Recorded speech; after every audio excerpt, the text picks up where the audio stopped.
Good evening, everyone, and happy Father's Day. I'm Candice Cole. Thanks for being with us tonight. Ben Crump, the attorney representing Michael Brown's family in Ferguson, stopped by the state capitol on Friday. With about 3 months away from the general election for the U.S. Senate seat, State Senator Chris McDaniel is still talking about the result of the GOP primary. And the University of Mississippi's chancellor is taking steps toward promoting racial diversity after a string of incidents that made headlines. Not guilty. That's the plea from a man charged with the July murder of a Jackson woman while he was in court on Friday. In Adams County, 2 inmates will spend some extra time behind bars for their role in a deadly prison riot. Well, Melanie and Byron, tonight is definitely not a good night to be driving, especially if you're here in Vicksburg. The roads are just a mess. I'm standing right in front of the Bypass Grocery and Exxon right here on the corner of Highway 98 and Columbia Purvis Road, where you can see behind me the potential tornado that ripped through here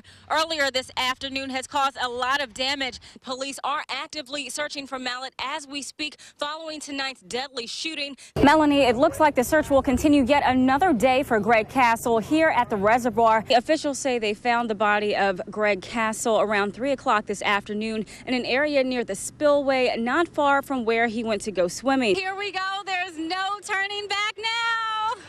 It turns out that Harrison County Supervisor William Martin was also being investigated by the feds in connection with the scandal that took down former MDOC Commissioner Chris Epps. The prosecution rested its case today as the jury heard testimony from a medical examiner and an investigator who interviewed Jose Benavides about what happened the night that Tony Taylor died. Stephanie Adams, a former teacher here at the Adams County Christian School, turned herself into police Monday with her attorney present. Police say 29-year-old Mario Terrio died of a gunshot wound to the torso. Now we know that the 3 teens are allegedly responsible for this reign of terror over the city of Jackson and surrounding areas in a week-long string of carjackings, armed robberies, and now a murder. Byron, hashtag If They Gun Me Down has absolutely exploded on social media platforms following the killing of Michael Brown Jr. Now, his death is the latest in what seems to be a string of incidents involving police brutality to make recent headlines across the country.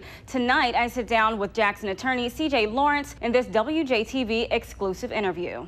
We have opened a new door with regard to media accountability. It all started with a simple tweet and this picture, captioned with the hashtag If They Gunned Me Down. The tweet was in response to the media's portrayal of Michael Brown with a picture some say make it look like he's holding up a gang sign, and a comment left on a picture of Brown lying dead in the street. The tweet that the gentleman made was, "Look at him still laying in the streets with his pants sagging. I don't feel sorry for him at all." And I was shocked by that.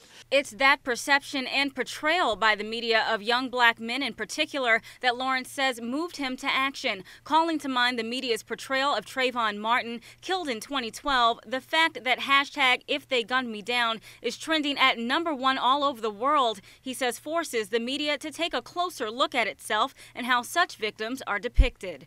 It was a story that they had to cover, but it was a story that in turn was an indictment on how they've covered stories like Trayvon Martin's or Jordan Davis's or Renisha McBride and some others in the past. Lawrence says besides criticizing the media, the bigger point is one's life cannot be captured by a single image. This is a question that black people really have to consider sometimes. And that's frightening. That's terrifying, and it's ridiculous. To have to know that there's a possibility that one day you'll be the next person to get shot down while unarmed and have that come into question.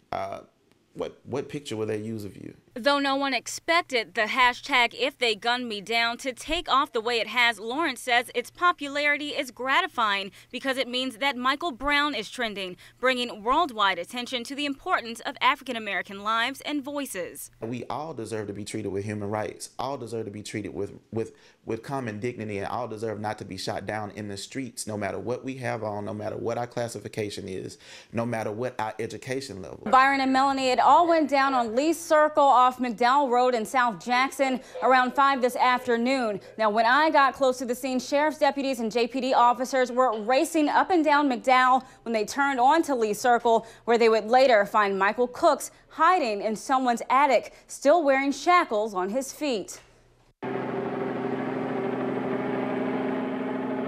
It took less than an hour for police to find and capture escaped inmate Michael Cooks on Lee Circle in South Jackson. Slide on back. Slide on the other side. Slide back. According to eyewitness accounts, Cooks was seen escaping out of a CMMC transport vehicle, hands and feet shackled. He's then said to have run into the woods. Witnesses reported hearing gunshots soon after. On Lee Circle, police went into at least 2 homes looking for Cooks. When he was apprehended, he was found hiding in an attic. I knocked on the side window. What's up? One out of the truck.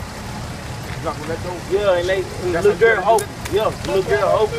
They ain't had nothing to do with this, son. According to the Hinds County Sheriff's Office, Cooks was serving time for rape and burglary charges, walking with a limp, barefoot, and in shackles. As sheriff's deputies escorted him back to the squad car, Cooks tells us why he ran. Man, they put a charge on me. I ain't had nothing to do with, bro. Oh, geez, they gave me a bond. They gave me a bond, and then they charged me with something else I ain't had nothing to do with. What was the charge for? Stealing my cousin's car. She lied on me, on Jesus. 2 others were also arrested on the scene for aiding Cooks during his escape. Now, there's no word yet on what new charges Michael Cooks will be facing following his botched escape. We will continue to monitor this story and bring you the latest details as we get them. Reporting live in the newsroom, Candice Cole, WRC-TV News, Channel 12. Well, Melanie and Byron, investigators say 3 purses were stolen out of unlocked vehicles yesterday morning between 7:30 and 8:30 from unsuspecting parents dropping off their kids. I caught up with one of the victims this afternoon who says it's a lesson learned. I would have never thought that something like this would have happened right here in my child's daycare parking lot. Catherine Turner says she was dropping off her 4-year-old daughter at Children's Academy of Madison Monday morning when her purse was stolen out of her vehicle in broad daylight. I left my car running and went inside as I have done every day for the past few years. She says she thought nothing of it when she got back in the car. Her cell phone was still right where she left it. It wasn't until she got all the way to work that she noticed something was off. When I arrived at work, I went to get my purse out of my passenger seat, and I noticed there was no purse in my passenger seat, so immediate panic set in. In addition to Children's Academy, 2 other daycares were also hit in the purse snatching spree Monday morning, one directly across the street on Distribution Drive at Little Footprints, the other at Madison Oak Preschool on Lone Wolf Drive. It's scary. I mean, you come here, just drop your kids off, and you don't expect things like that to happen. Now, owners of these preschools say they're doing everything in their power to warn parents. We've had to put out notes, and we put something on Facebook to remind the parents to be cautious and lock their vehicles, turn their vehicles off. As for Catherine, she says she's less upset about losing the purse, but more the memories that it held for her that hurts her the most. You know, that purse meant a lot to me. That was something that my husband had given me the first year that we were dating, and although I can replace the purse, I can't replace the sentimental value that it has. Now, Catherine Turner says this incident has made her more vigilant when getting out of the car, even if only for a minute. As for those responsible, there's still no one in custody yet, but if you have any information, you're asked to contact the Madison County Sheriff's Office. Reporting live in Madison, Candice Cole, WRC-TV News, Channel 12. A man and a young child are dead this evening. Another in the hospital after being hit by a train here in Hazelhurst. Witnesses on the scene said they yelled, trying to get them to move, but it was too late.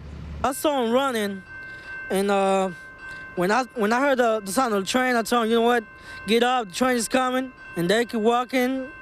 And then what I heard, it was too late. Hazelhurst Police Chief Byron Swilley says a man said to be in his 40s and 2 young children, a 3- and a 4-year-old, were reportedly walking on the railroad tracks at Robert McDaniel Drive in Monticello Street when they were hit by a Canadian National freight train around 6:15 Friday evening. According to witnesses, one of the witnesses stated that an adult and 2 young kids was on the tracks when the train was traveling through southbound. Tracy James says she knows the man who was hit and the 2 kids with him, his grandchildren. I called him Eno, and he stayed right around the street from me. And, you know, Eno was a good person. All I know, he's going to be missed, you know, from my area. I mean, all us. we took to him. Now, Chief Swilley says that they are still investigating what exactly happened here. We will continue to bring you the latest developments in this story. Reporting in Copiah County, Candice Cole, WJTV News Channel 12.